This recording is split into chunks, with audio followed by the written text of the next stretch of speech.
Paul and Jane have been married for 22 years, but not everything has been so rosy. Jane complained that her job was overwhelming, and Paul spent so much time on his hobbies. And Paul was often puzzled by Jane's endless ability to find things to buy for their home.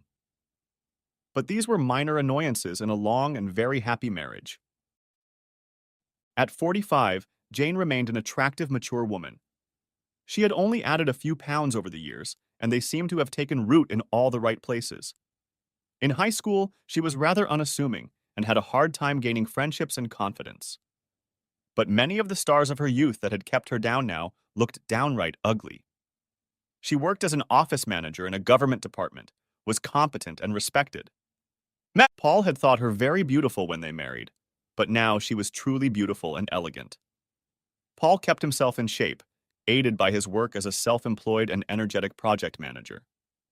With sandy hair and 5 feet 10 inches tall, he didn't stand out from the crowd, but he was immensely popular with his close circle of longtime friends. They dealt with the empty nest in different ways. Paul loved his free time, reviving all his hobbies and enjoying the extra time he had. He felt healthier and more energetic, but worried about his wife, who missed the kids. It was more than just a longing for them. She described it as an emptiness. Jane had an interesting personality and was able to balance family and social life, but as the children left for college, that luster gradually faded. Paul tried to do his best to give his faithful and loving wife strength. When he tried to describe her situation to friends, the phrase lack of purpose came to Jane's mind. Jane was feeling more detached, and Paul wondered if she was going through menopause or depression. Paul advised Jane to go back to the gym, and that helped a little. She had never enjoyed it, but it helped pass the time, and she liked the results. She tightened up the slight jowl that had appeared in her lower abdomen and on her butt. Paul thought the result was excellent and suggested that Jane show off everything she had done and be pleased that she was in shape. She deserved a few new outfits. He hoped it would give her a much-needed boost of confidence, along with his reassurances. Jane seemed to be paying more attention to her appearance, and Paul hoped she was starting to turn for the better. Dark leggings and baggy tops had been replaced by fitted skirts and silk blouses. Paul thought it all looked great on her newly trimmed body. She continued her long-standing night out with the girls, which Paul encouraged. Jane hadn't had many admirers when she was younger. She was rarely approached, all the attention being taken over by her best friend Helen. It had happened more often lately, but she knew how to politely decline advances. Her friends weren't bad company. Helen had recently broken up but was dating again, and she had a steady boyfriend they talked about endlessly on the phone. Jane usually came back from the girls' parties happy, a little drunk and very talkative, and it was nice to see the old Jane at these parties. Paul lamented her lack of interest. They had both been inexperienced when they married, and with the arrival of children, the initial spark seemed to have finally faded. Paul tried different approaches, being more assertive, arranging romantic dates, weekend getaways, different positions and locations, but none of them generated enthusiasm. Jane never objected, saying it was all good, but at the same time, she never took the lead. Next chapter. When Jane mentioned the house party at Helen's, Paul almost jumped up from his seat. Any excuse to go and have fun would be just fine with Jane. The night of the party, they packed up and took a cab to Helen's. Paul thought Jane looked stunning in a tight satin dress that emphasized her figure and told her so. She smiled sweetly. "Thank you. I'm a little shy in that dress, but you just made me happy. You have such a gift for making people around you feel good. You are always so kind and understanding. I love you." Paul liked Jane's answer, but it was a little annoying and repeated many of the words he had heard over the years. He was a nice guy. He was kind and caring, etc., etc. This held him back in his youth. He often found himself in the friend zone of the girl he really wanted to ask out. At times, he felt this way with Jane as well. He was sure she loved him. But did she really desire him? And was he greedy to still want both after so many years together? They arrived at Helen's place. It was a beautiful place with plenty of space. There were about 40 guests, and there was a good atmosphere. Helen seemed a little surprised to see them both. Hi, Paul. It's good to see you. It's been a while. She looked at Jane, who smiled and nodded. Good to see you, Helen. Sorry to hear about your breakup, but Jane told me you were dating again. I am. Let's get to know each other. Helen introduced her boyfriend Nev, and as they shook hands, Jane said she would like Paul to meet their friend Will. Will held out his hand. He was clearly sporting a handshake. Paul hated handshakes, carelessly ignoring the firm squeeze. They made small talk. Jane introduced the others, and among them were several people Paul already knew. He got the impression that some of his friends were surprised to see Jane with her partner in tow. He guessed it was because they rarely attended each other's social events. An hour later, as Paul sat down to chat, Jane excused herself, moving from one group to another. Paul noticed Jane chatting with Will and Nev. They kept Helen and a few other people company who went to the girls' nights out. Jane kept coming back and checking to see if Paul was all right. Now, he noticed Will hugging her back as she returned to their group. What surprised him most was that Helen didn't brush him off at first, until she cast a nervous glance at Paul and pulled away from Will's arm. Something wasn't right, and he wondered if he should leave or confront them. But he didn't want to make a scene, and any accusation would look childish. He wondered if he should find out more, and casually asked the people he was talking to if they knew Helen's group. But no one said anything much, although one woman said they went out in pairs. By the time he'd struck up a few conversations, poured himself another drink and tried to organize his cluttered thoughts, Jane was gone. Paul looked around the first floor and headed for the garden. He had just about given up when he heard voices from the side of the house and followed the path around. As he approached, Paul heard Helen clearing her throat, trying to convey a warning to Jane. Jane, Jane, it's Paul. Paul couldn't believe it. Jane was kissing Will. She looked at Helen, who nodded toward Paul with raised eyebrows and some concern. Jane jumped up. Oh, Paul, sorry. It was just a little kiss. Maybe we've had too much to drink. Paul motioned to Will, but Jane quickly stepped between them, panicking at the sight of Paul's anger. They all hesitated. If Jane hadn't intervened, he would have lashed out at Will. Maybe it was for the best. In reality, the guy looked younger, stronger, and fitter. Sorry, Paul, it's no big deal. I think we need to talk. No, we don't. It was so surreal. He couldn't realize what was happening. He needed to leave before he finally lost his temper and rushed away, and Jane screamed after him. Jane was distraught. This was not how the evening was supposed to go. She berated herself for trying to wrestle a quick kiss from Will. Jane was surprised when Helen's boyfriend, Nev, brought Will to the party on Thursday. He walked up to her and was absolutely adorable. She wasn't used to so many compliments, especially from a much younger and handsome man. She and Nev joined in, extolling the virtues of mature ladies.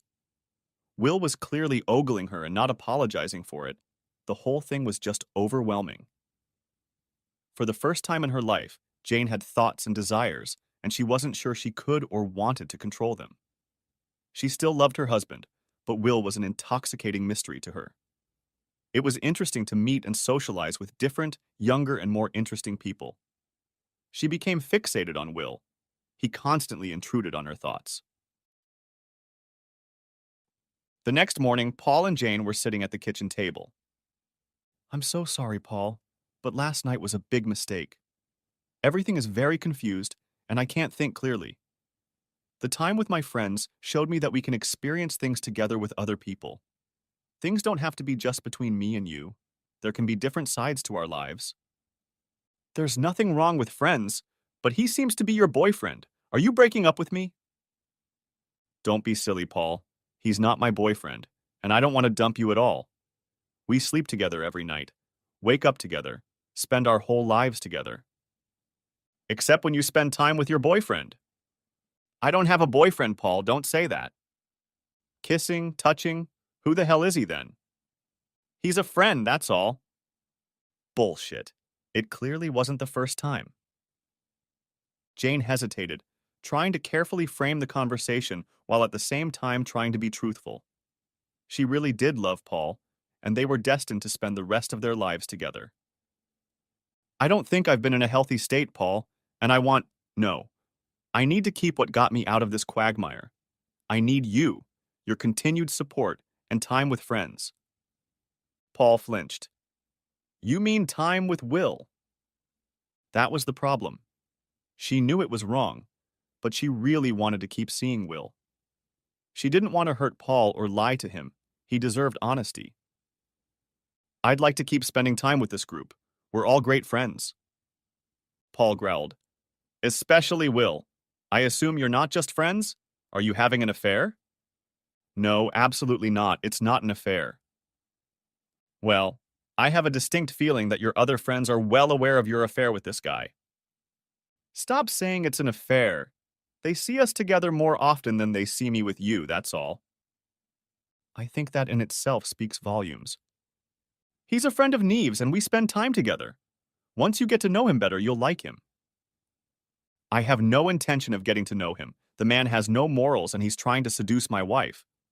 Unfortunately, he seems to be succeeding. Only how far does it go? Mostly talking, dancing, and kissing? Yeah, we've kissed a few times. Nothing special. Paul glared at her. It's a big deal to me, and you're in damage limitation mode. I suppose it's not just that. Even if you haven't had anything, that's where it's going. Our marriage is hanging by a thread, and you seem intent on breaking it up. Are you in love with him? What? No, of course not. There must be something of attraction. We like each other, but we're just good friends, nothing more. How often did you and he see each other? Were you very comfortable together? Well, we see each other on Thursdays and I had lunch with him. Jesus, did you and him have actual dates? No, just had lunch. He's good company, and that's flattering from a young guy. I like him, and I have no idea why, but he seems to like me. You just described the date. What was this introduction at the party for? Was it done to humiliate me? God, no. I wanted you to meet him. I thought you'd like him. He's a great guy, and I told him all about you. I thought we could all be friends, and it would take away any tension or misunderstandings. Wait a minute. You don't expect me to agree to that, do you? You have to realize that he's going to want more than that, because it's obvious that he wants to entertain you, and it's becoming more and more obvious what you want. You're getting way ahead of yourself. I haven't gotten to that point yet. But if we both agree, and it gets closer to this, would that be so bad? Honey, I don't mean to be unkind, but you've slowed down a bit, and we haven't been able to find a solution to your performance issues. I'm sure we'll find one, but a little innocent fun with Will might smooth things over. Jane immediately realized she had made a terrible mistake. It seemed Paul was about to explode. But her phrase, just good friends, seemed weak even to herself. I'm sorry, I didn't mean to. You bitch. So it's about sex and it's my fault. Screw you, Jane. Paul slammed all the doors on his way out. Damn it! Shouted Jane in frustration, telling herself that she was an absolute idiot. Did she even realize what she was doing? She wasn't going to take it any further, but managed to insinuate to Paul that he was to be replaced in her bed. She was in big trouble. Why had she mentioned his performance? Paul had always been a terrific lover. He'd had occasional episodes when things didn't work out, but he'd made it up to her, and the doctor was sure they could work things out. If anything, she was the one who hadn't made much of an effort. After years of exhausting her children, they never got back on track. The realization that her marriage was in trouble came as a shock to Jane. Paul loved her and would always be there to support her. Wouldn't he? She definitely loved him and cared for him as she always had. And the situation with Will was just confusing, and she was sure it would pass. Paul felt like a complete failure. The thought of his wife leaving him because of his failure to succeed in the bedroom was absolutely crushing. He considered moving out or divorce, but decided that would be the quickest way to make sure Jane jumped into bed with Will. How far had things gotten? Kissing seemed like a weak reason to end a 22-year marriage, but he suspected it went much farther than that. And then there was the children and family to think about. How would they react? Thank God they were grown now, but they would still be hurt. For now, he decided it would be best to hang on and hope Jane would come to her senses. He realized it was a shitty plan with minimal chance of success, but he didn't know what else to do. Jane was desperate to find a way to solve Paul's problems without losing anything of her current lifestyle. She was overly sweet and constantly apologized for the party. But it only got worse from there. The next stumbling block was the planned Thursday night out. Paul, I know Thursday is going to be difficult for you. Seriously, are you still going out? We're going out with some friends for a few drinks, that's all. Sharon mentioned a free movie ticket, and I thought you might want to go with her rather than indulge in reflection. What are you doing, Jane? Trying to set me up with our neighbor to ease your conscience? Don't be silly, Paul. You are mine and mine alone, but we can both be friends with others, and you two have always gotten along very well. Paul shook his head. He couldn't figure out if Helen didn't notice it or if she just didn't care. Come to think of it, he was the one who put all the effort into their relationship. Maybe Jane loved him, but just didn't feel any sympathy for him, he pondered, whether after 22 years of marriage it was possible to move into the friend zone. When Thursday evening came, Jane changed her outfit to a simple skirt and blouse, but went out for the evening anyway. Kissing Paul goodbye and assuring him that it was just a normal group party and nothing bad would happen. Paul did go to the movie with Sharon, after all. They were friends and neighbors with Sharon and her husband Mike for many years until Mike was killed in a car accident. Paul was surprised when he stopped by to pick up Sharon. She looked very pretty in a summer dress and wedge-heel sandals. Her shoulder-length blonde hair was slicked back behind her ear to one side. There was a natural ease to the whole outfit that matched her personality. She blushed when Paul complimented her. Wow, your hair looks great. You look just angelic. Shut up, you idiot, she replied, punching him on the arm. They enjoyed the movie and then went for coffee afterwards. Paul was the perfect gentleman, and Sharon was the perfect counselor to make sure he didn't go crazy. Thankfully, she assured him that he wasn't, but tried to play devil's advocate. I think we both know how important friends are to her, and I understand why she needs those things. Yeah, I agree. I've never been opposed to friends, hobbies, and night out, supportive of all of that. So the stumbling block is the relationship with Will. Partly, there are other issues: disrespect, selfishness. But here we are, man and woman, friends in a relationship and at a night out. Is it that much different? Paul laughed heartily. Nice try, Sharon, and I'm sure that's exactly what Jane had planned. But she recognized that it was out of line. If we had started kissing, it would have been a different relationship. Sharon smiled at the thought of kissing Paul. It was a very pleasant thought. They chatted quietly on less painful topics. Paul, as always, asked about her and her family and listened carefully to her answers. Despite his obvious distress, he never forgot to laugh and joke. She could only wonder what Jane was up to. It all seemed so different. Jane was the kindest person she knew and had been so supportive of her since Mike's death. They agreed to meet up the following week if Jane was out walking with her group again. Jane's evening went according to plan. She vowed to keep her distance and calm Will down, and she succeeded, except for one dance when he managed to cut in. Everything was going according to plan until he offered her a ride home. It was ridiculous to refuse, and she had to explain the situation with Paul to him. It didn't last more than 10 minutes before they started kissing again. Paul, returning from his night out with Sharon, sat at the kitchen table for what seemed like an eternity. He was on his third mug of beer when Jane finally came home. She tried to look happy and carefree, as if nothing had happened. You got home late. Yeah, a little. Who was out walking? The usual crowd. You know what I'm asking? Yeah, Will was there, but he mostly stayed with Nev. You should check social media before you lie any further. Jane took a quick look. Damn. One of the girls must have taken a picture. She was standing in front of Will in the background. He had his arms around her, pulling her to him. It was just the end of a dance with a friend. Well, It's great that everyone can see an image of you and him. Thanks for that. It's not degrading at all. Did that friend give you a ride? No, yeah, hell yeah. Jane sighed and tried to calm down. Yes, Paul. Will gave me a ride. You look really flushed. We were talking about us. I told him we should keep our distance. Nah. It's good that there are three of us in this relationship now. What else have you been doing? Jane lowered her head. She was beginning to be overcome with tears and emotion. I love you. I'm so sorry. I don't know what's happening to me. Have you had sex? No, Paul, we didn't. But you wanted to. You wanted to entertain him. I don't know. I, yeah, I wanted to go further. But I didn't because I love you. Love you, but not as much as your boyfriend? Are you going to stop seeing him? I don't know if I can. I can't seem to control my actions around Will. I know I'm hurting you. That's the last thing I want to do. But that's exactly what you're doing. You know it, and yet you can't or won't stop.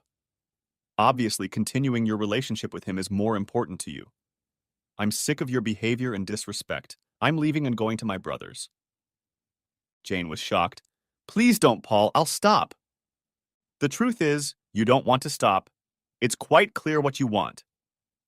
Jane burst into tears. Please stay with me. I can't lose you. Next chapter. Paul stayed, but to say the relationship was cold for the next few weeks would be an understatement. Jane tried to be nice, but even simple conversations were strained. At least she was skipping Thursday nights, and Paul hoped that was a good sign. He decided to make an effort to get things back on track and made reservations at their favorite restaurant for the following Friday night. They had celebrated so many happy occasions there and knew the owners. Paul hoped it would be special there, and they could talk again like they used to. He mentioned this to Jane, hoping she would be surprised and happy. Jane was indeed delighted with the treat and thought it was a wonderful gesture. Paul really was a kind and patient man. And then she was horrified.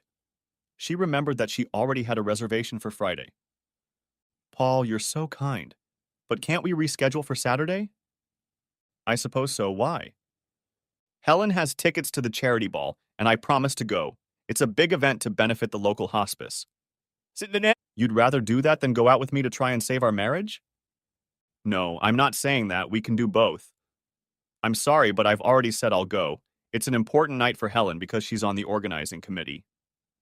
Helen won't mind. She called me and apologized for her part in all this. Jane hesitated, clearly trying to find some reason to rebook. She looked slightly flustered, and Paul hadn't expected such a reaction. And then it hit him. If this was such an important night for Helen, then all their friends had to go to it. Shit, it is, isn't it? No, it's just a big event, important to Helen, and everyone's going. So he won't be there? Jane looked away. Oh, now I get it. You were planning to meet your boyfriend and Friday is the big night? No, it's not. I give up. You must be joking. You begged me to stay with you and promised me you'd stop. But you'd rather go out with him. It's good to know what your priorities are, my dear wife. Paul hoped Jane would change her mind, but she was determined that she couldn't miss this event. She and Helen had been planning the day for a long time, booking treatments and buying new dresses. Yes, the boys would be there, but so would all her other friends. It was a big event. Paul had made sure he wouldn't be home the moment the death nail in his marriage began. He hoped to avoid any communication with Jane, but he couldn't resist reading the messages she kept sending. 19.00. Just leaving. Sorry you weren't here when I left. I love you. 20.03. Party great, very relaxed, raising lots of money for the hospice. There was a picture of Helen and Jane in an embrace, and he thought they both looked amazing. Paul had never seen Jane wear anything like this before. It was a tight evening gown of a deep ocean blue color with silver sequins. Paul wondered who took the picture and who Jane was dressing for. 21.25. Miss you. Love you so much. 10:44 p.m. Don't wait up for me. I think the party will go on for a long time yet. 11:50 p.m.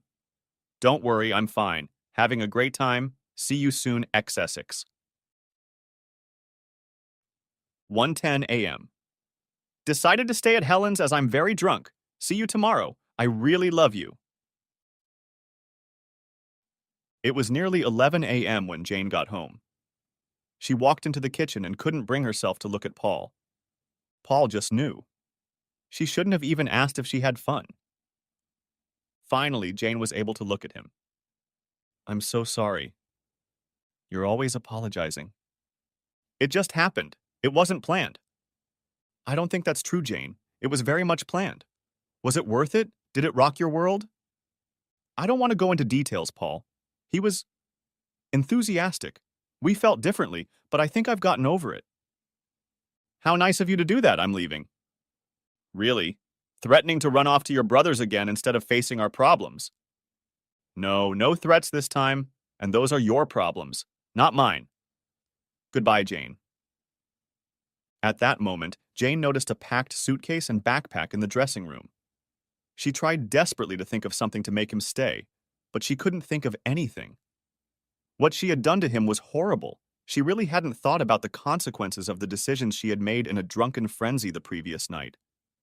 She figured she would have time to explain and apologize properly. Paul left without a word. His phone rang before he reached the end of the street, but he ignored it. By the time he reached his brother's, Jane had sent 27 messages. He read them, mostly apologizing and pleading to get back to her. Jane couldn't believe Paul was gone. The house didn't seem right without him.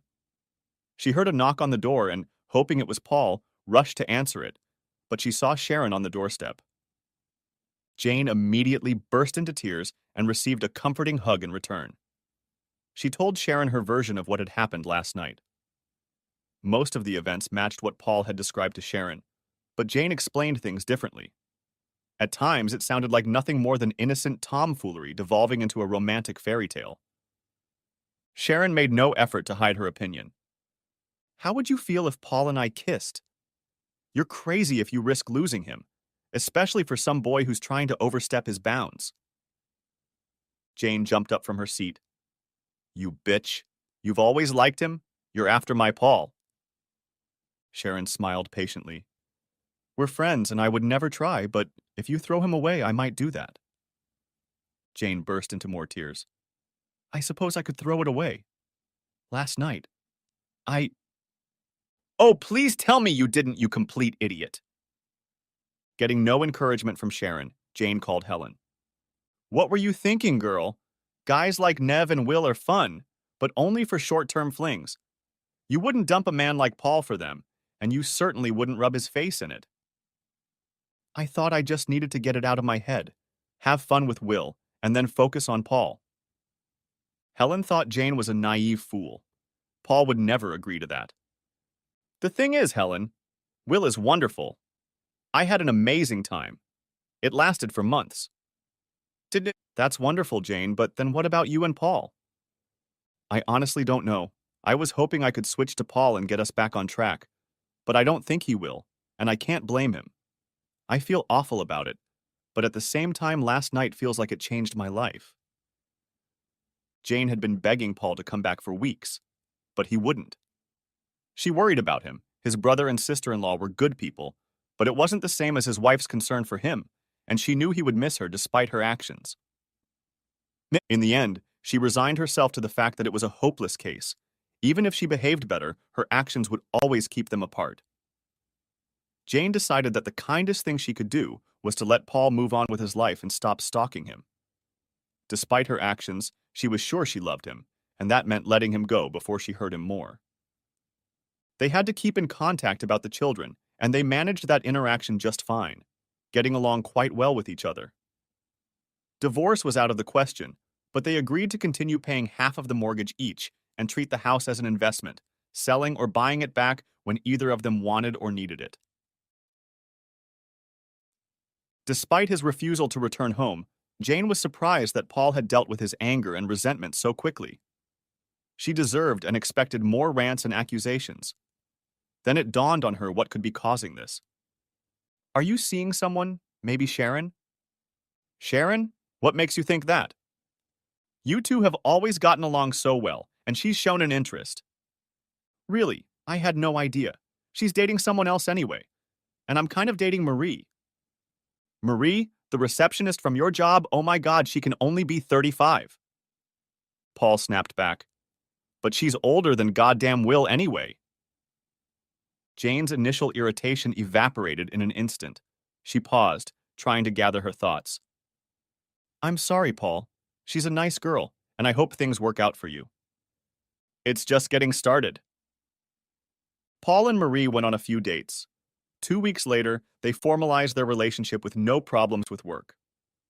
Paul wondered if his problems had anything to do with Jane's lack of interest and desire for him. The mention of Marie made Jane realize that Paul had moved on. After she came to terms with the fact that he was not coming back, her social life took off. She began seeing Will on a regular basis. Jane found that she enjoyed flirting and that she was good at it. Many guys were very interested, especially after learning that she had broken up. 22 years of marriage. It dawned on her that she had missed out on so much with Paul. She wasn't in a serious relationship with Will, and she knew he was still seeing other women. So when the handsome young guy at work, Rob, flirted with her, she encouraged him, and eventually he got up the courage to ask her out, and she readily accepted. When he arrived at the restaurant, she said, "Relax, honey. We're just friends socializing. You don't need to impress me. I like you as it is." After the initial shock, this worked, and Rob relaxed. They had a nice evening. Next chapter. Jane was surprised when Paul knocked on the door one day, looking rather embarrassed. She invited him in and made coffee. "I need to ask you a favor, Jane." "Sure, anything." "It's not easy to say, but business has been a little shaky. I've had extra expenses and cash flow problems. I managed to send the same money to the kids, but I'm struggling to pay my half of the mortgage on this apartment. I'll sort it out, but the money will come in late." Jane thought for a moment. "We can sell it if you want, Paul. You were wise to let me stay." "No, that's not it. It's a good investment for both of us until we're ready to sell or buy each other out. I just need the extra time." "Okay, how about I cover the payments? I have some savings."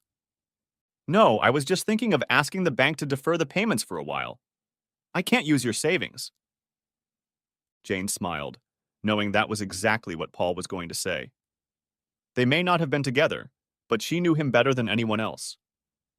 "Paul, you have provided for our family for years and have never once let us down. Compared to this is nothing. Nothing at all, I insist." Paul looked uncomfortable. "I'm not sure. I don't think that's right. To be honest, I'm glad I can do it. I have no doubt whatsoever that you'll work it out. You always do. I'll gladly give you the money, but I'll call it a loan if that helps." Paul seemed to think deeply. "A loan, maybe, but we'll need a written agreement to make it official." Jane smiled. "Suit yourself, Paul, but you are the most honest man I have ever known. You'll do whatever you say, you'll pay me back, and you've already started thinking about paying me interest. I'll refuse, of course, but you already know that." Paul smiled. "We do know each other well. I think we have an agreement, and Jane, thank you. It's the least I could do. In any case, I caused our breakup and the additional financial burden you're struggling with." As Paul left, Jane wept, their conversation a pleasant reminder of the hundreds, perhaps thousands of similar instances over the years. She would gladly give Paul anything he asked.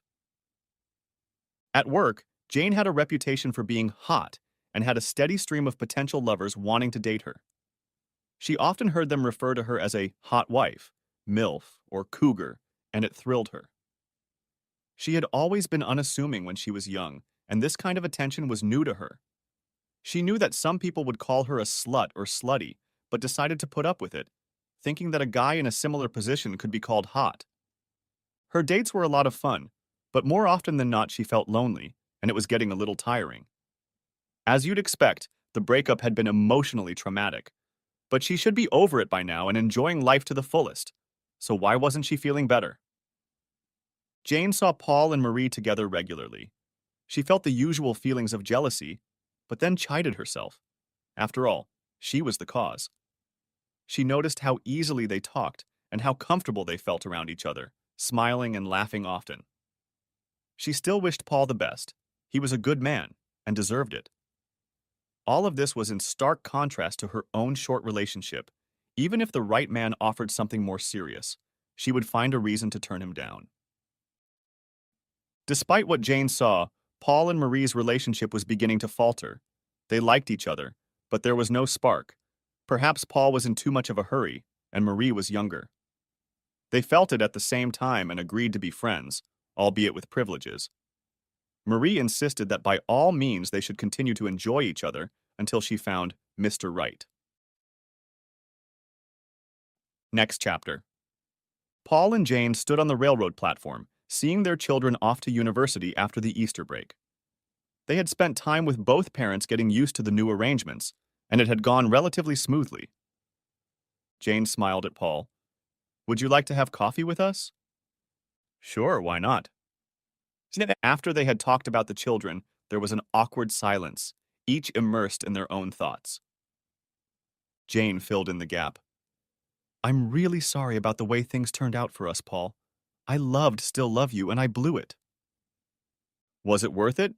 Did you find what you were looking for?" "That's hard to answer. I lost so much with you, but I have to admit I enjoyed exploring other things." Paul laughed. "By other things, you mean having fun with young boys."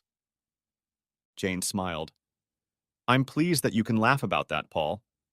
It's partly true, but I miss the friendship and companionship." Paul frowned. "So that's what we were to you in the end? Friendship, without attraction or desire." Jane was shocked. "No, what makes you think that?" "You were never that interested. Then another guy came along and suddenly you couldn't resist, and now you can't seem to get enough." There were tears in Jane's eyes. "Please don't ever think like that. I've always loved you and I still do. I took our relationship for granted and didn't put my heart into it. There were always more important things I put first. My children, my friendship, myself. Don't ever think that I didn't love you or didn't want you. If we had done what you advised, I think we would still be together. It opened up a side of me that I never knew I had, and I wish I had discovered it with you."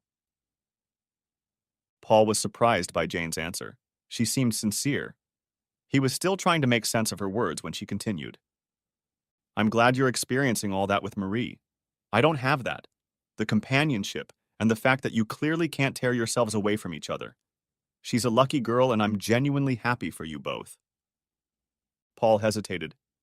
"Yes, we're doing well, but it's more like friends with benefits. It's fun, but I hope she can find someone to settle down with and love completely." Jane wondered, "And that's not you?"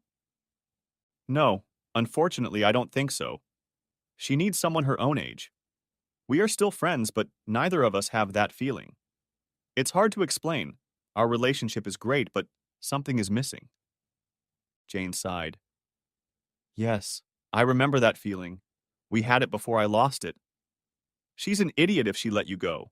Is there really no one else?"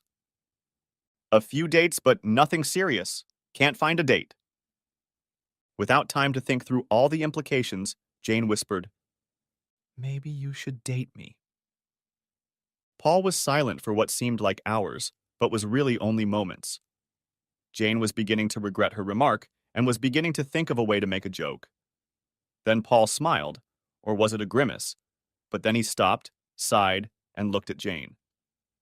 "Maybe we should." They agreed to try for dinner the following Friday, giving each other plenty of time to change their minds and back out. Next chapter. Jane began to panic after her first night with Paul. She kept telling herself it was just another date, but she wasn't sure she could handle that level of emotion. If it didn't go well, she would be upset, and she didn't want to hurt Paul anymore. They went out a few more times, with both of them dating other people. Will had left, but Jane was seeing other guys, and Paul was still seeing Marie. She wasn't sure he wanted anything more than a casual relationship and was afraid to ask in case she lost him again. That all changed when they ran into each other at one of the bars downtown. Jane was on a date. They had just entered the bar as Paul was leaving, having finished having a drink with a customer. Jane introduced her husband to Justin. Justin became jealous, hinting at what he and Jane would do that night.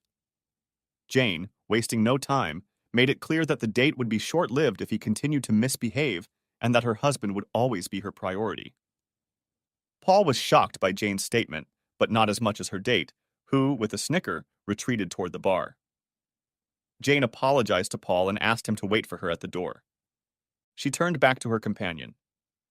"I have to go now. Thanks to your bad behavior and attempt to embarrass my husband, I am leaving with him."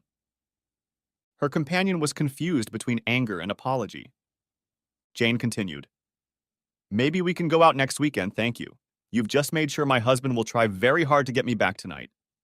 Oh, and don't ever ask me to choose, he always wins." With those words, Jane turned and strode away, clicking her heels to link arms with Paul and walk away together. Her companion watched her remove herself and cursed his big mouth. The day after the altercation at the restaurant, and 2 months after they started dating again, they were sitting at a downtown bar sharing a bottle of wine. Paul noticed the concerned expression on Jane's face. "Are you okay? What's the matter?" "I'm really enjoying myself with you, but I want to know if you see things going beyond casual dating and having fun." "I'm not sure, to be honest. I like it too, but maybe it's best not to force things. I liked that you ditched your date for me last night and said I was a priority for you. You always will be. I know I haven't shown it to you in the past, but you've always been my one true love. I enjoy dating, but I still feel pretty lonely. I don't have what you and Marie have, someone to share with." "Actually, Marie started dating someone. We stopped. You know, and I'm planning on moving out." "Where will you go?" "Probably to my brother's, although Cindy, his wife, is expecting a baby." That was a stupid idea. She couldn't bring herself to say it, and then she blabbed anyway and couldn't stop babbling. "You're not thinking of moving in with me, are you? Not as husband and wife or anything like that, but like a boarding house or a lodger or... Actually, you're still a co-owner, so you have every right to move in. Anyway, if you want to, uh, uh, the offer still stands. We could be friends or something." The last remark was accompanied by a nervous wave of her hand, whereupon Jane's voice broke.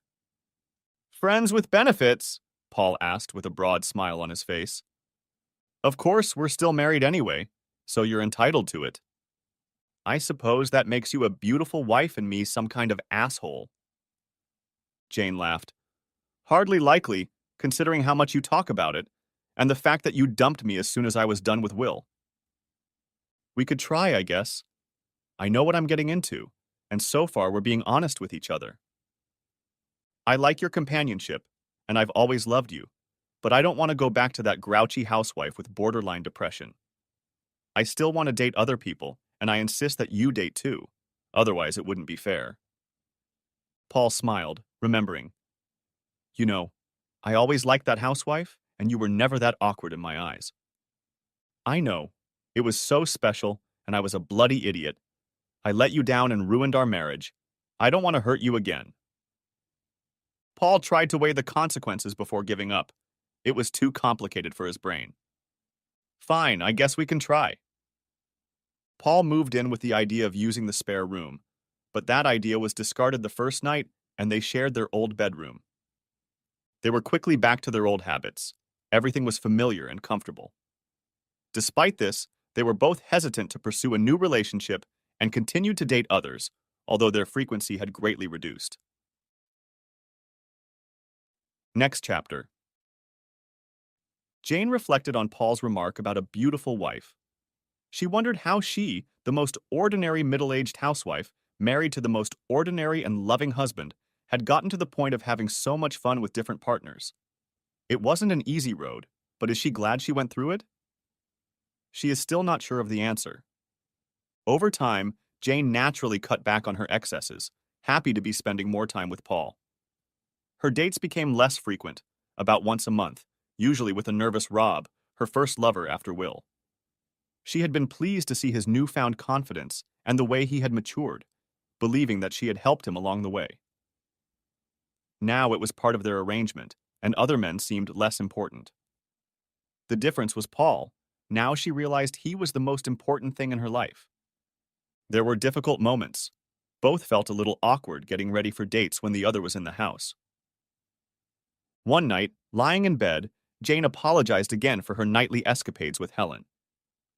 Do you still see her? Not often sometimes, but she and Nev didn't work out and she's working hard now. Did she tell you she asked me out? No way. When did that happen? She called a few times and apologized for her part in what was going on. About a month after I left, she asked if I would consider dating her in the future if we didn't get back together.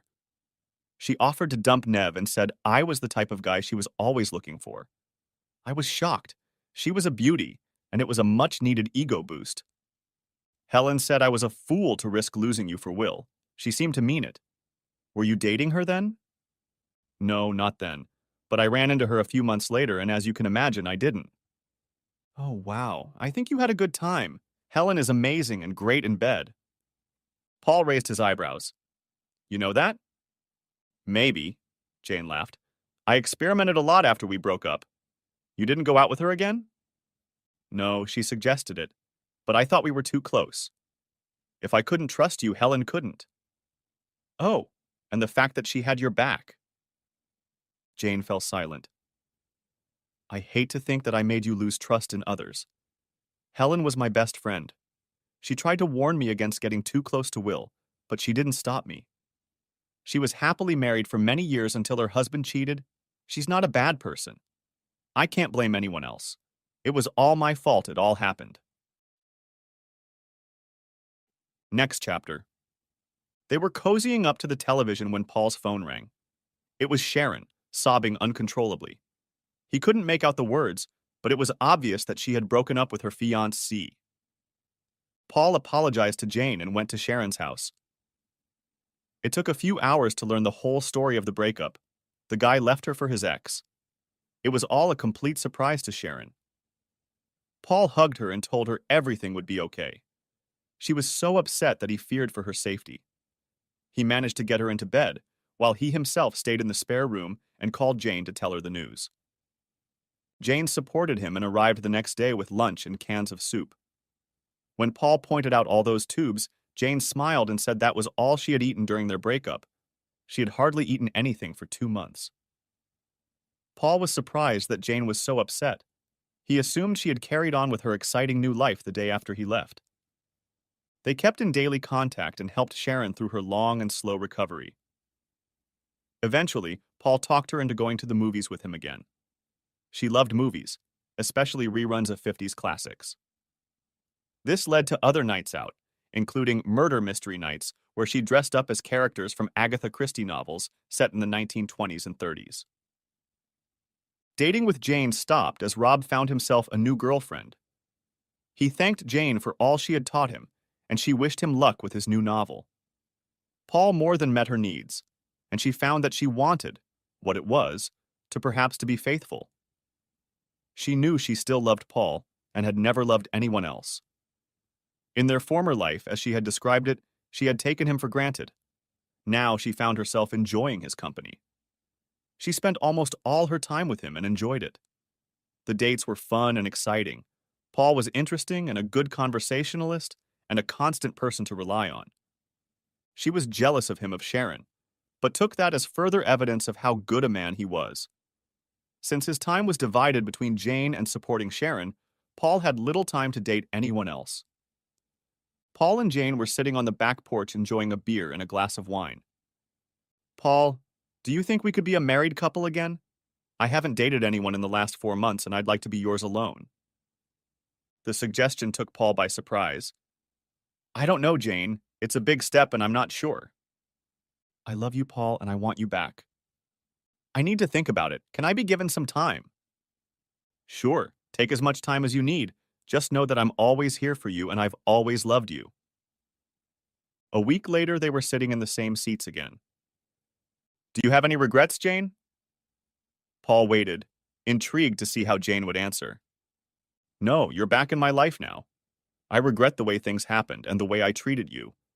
I was fascinated by Will, and all Helen's stories about Neva made me feel like I was missing something in my life. I can blame age and menopause, but I became very selfish and lost sight of you. I never thought you would leave me. I wish we had explored more together years ago, but that was my fault. I'm glad I found that side of me, but I wish it was just between us. It was quite some time before Paul replied. I still bitterly regret it. We made the best of a bad situation, but I lost the reliability of marriage and trust in people. I still don't think I've fully recovered, and I need to. Jane was shocked. She had assumed Paul would react positively, for they were doing well. Their life together had been wonderful, and they had both benefited from their experience, no doubt. You can trust me, Paul. You know I've stopped dating and will always be honest with you. You were honest the first time, you knew what you were doing, you knew how it would affect me, and you went ahead anyway while professing your love for me. His voice shook and faded away.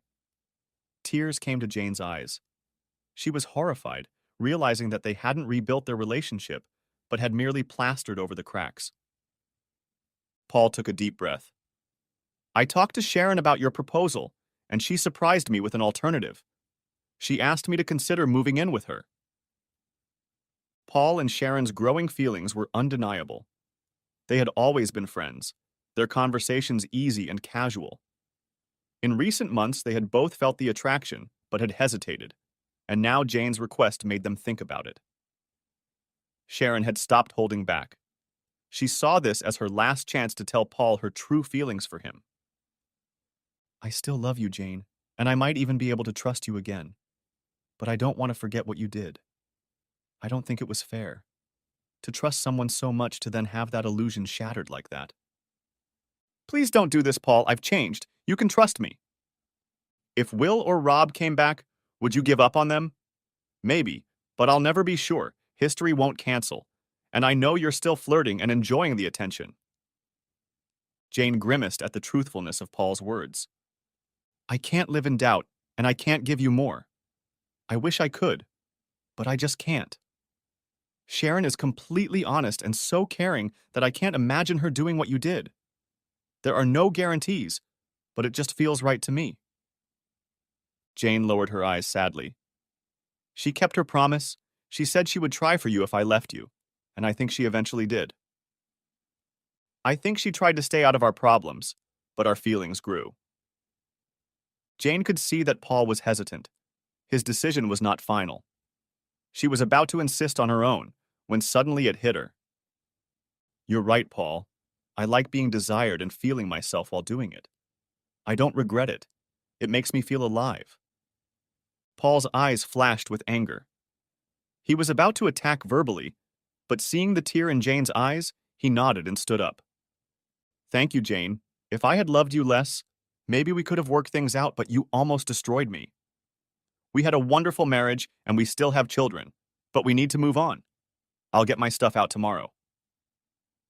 Jane managed to hold on until she heard the front door close and then burst into hysterical tears. She had lost him again. She had to let him go, but it didn't make the pain any less. Paul began divorce proceedings, and both attorneys said it was the friendliest divorce they had ever witnessed. They continued to pay half the mortgage each. Paul was now living with Sharon, while Jane remained in their old house, despite repeated offers to move out. They remained friendly, exchanging events and contacts through the children.